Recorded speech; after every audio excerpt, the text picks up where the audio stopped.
So this is the Five of Hearts is the card of disappointment. It has 3 hearts that are broken, 2 that are still in full, still together, which is saying that there's been an element of disappointment, even though there's these new beginnings, but there's 2 hearts that are still full, which means you'll move on. You'll overcome the element of disappointment. Sometimes it's disappointment in missing out of a job. Sometimes it's disappointment in a person, in a relationship, in something that you had have hoped would have panned out, but hadn't panned out quite the way you wanted it to. This is simply the card of keeping things to yourself. It's also the card of taking stock.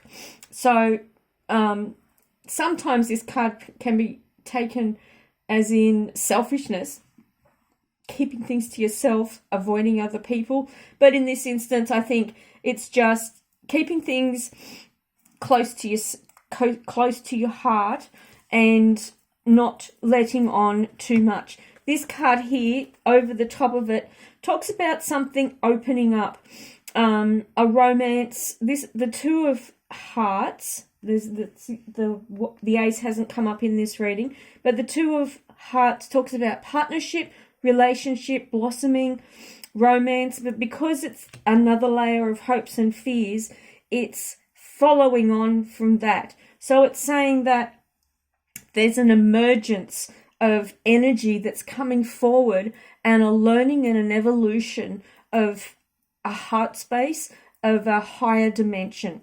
So the energy that is moving forward from here, you've got the King of Hearts is a card that is quite a beautiful card.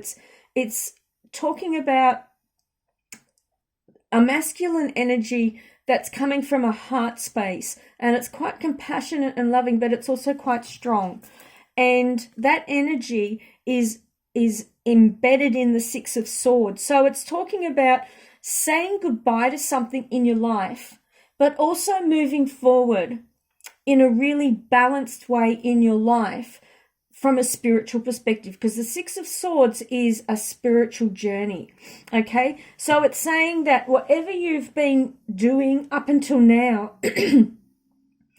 you've learned an incredibly valuable lesson, and you're going to take that, and the card of courage is the one that's over the top of that. And you're going to say, you know what? It's time for me to move on. You've got the card of work here. So work is first and foremost on your mind.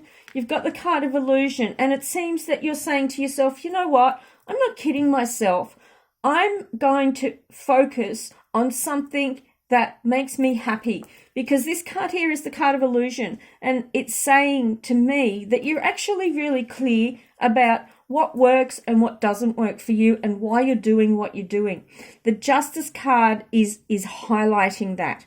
So even though you've got the card of illusion, the Justice card is saying you know what you're going for, you've got your goals, you're implementing them, you've worked your butt off to get to where you are, and you're going to make it happen. The 8 of Pentacles talks about, so you've got 8, 9 and 10 of Pentacles. The 8 of Pentacles is talking about using your skills and talents to be able to project yourself forward, to move yourself forward.